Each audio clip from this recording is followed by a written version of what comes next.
সারাদিন পরে একটু ভাত খাইতেছিলাম, আমার সোশ্যাল মিডিয়া ম্যানেজার তামিম বলতেছিল ভাই তাড়াতাড়ি আমাদের বায়ো শর্টস দেন। তো চিন্তা করলাম যে এইটা যা খাচ্ছি এখান দিয়ে বায়ো শর্টস বানাবো। তো খেয়াল করে দেখো, এটা আমরা যেটা খাচ্ছি এটা হচ্ছে ভাত, এটা হচ্ছে শর্করা।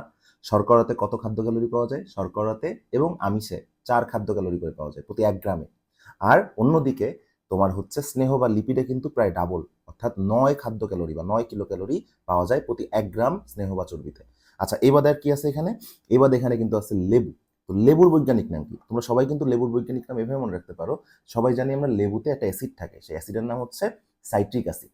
সো আমাদের বিভিন্ন ধরনের লেবু হয়, যেমন আমরা যদি বলি পাতি লেবু বা কাগজি লেবু, হ্যাঁ, এই পাতি লেবু বা কাগজি লেবুর বৈজ্ঞানিক নামেও সাইট্রাস থাকবে। কি হবে? সাইট্রাস অরিয়েন্টিফোলিয়া। হ্যাঁ, সাইট্রাস কিন্তু থাকবেই, কারণ সাইট্রিক অ্যাসিড আছে এর মধ্যে। আর অন্যদিকে আমাদের যে দেশি লেবু, এই দেশি লেবুর বৈজ্ঞানিক নাম কি হবে? আমরা জানি লেমন মানে লেবু, লেমন থেকে বলবা লিমন, তাহলে সাইট্রিক অ্যাসিড থেকে সাইট্রাস লিমন।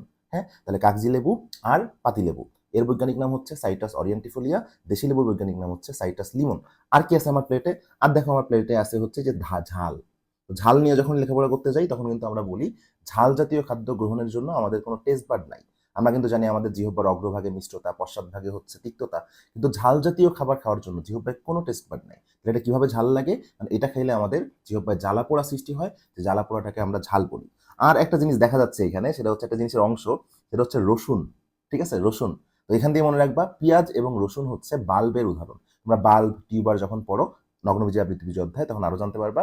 তো পেঁয়াজ রসুন কিসের উদাহরণ বলো? বাল্বের উদাহরণ। তো এই তো, এগুলো আমার মোটামুটি প্লেট থেকে মনে রাখার মতো বায়োলজি।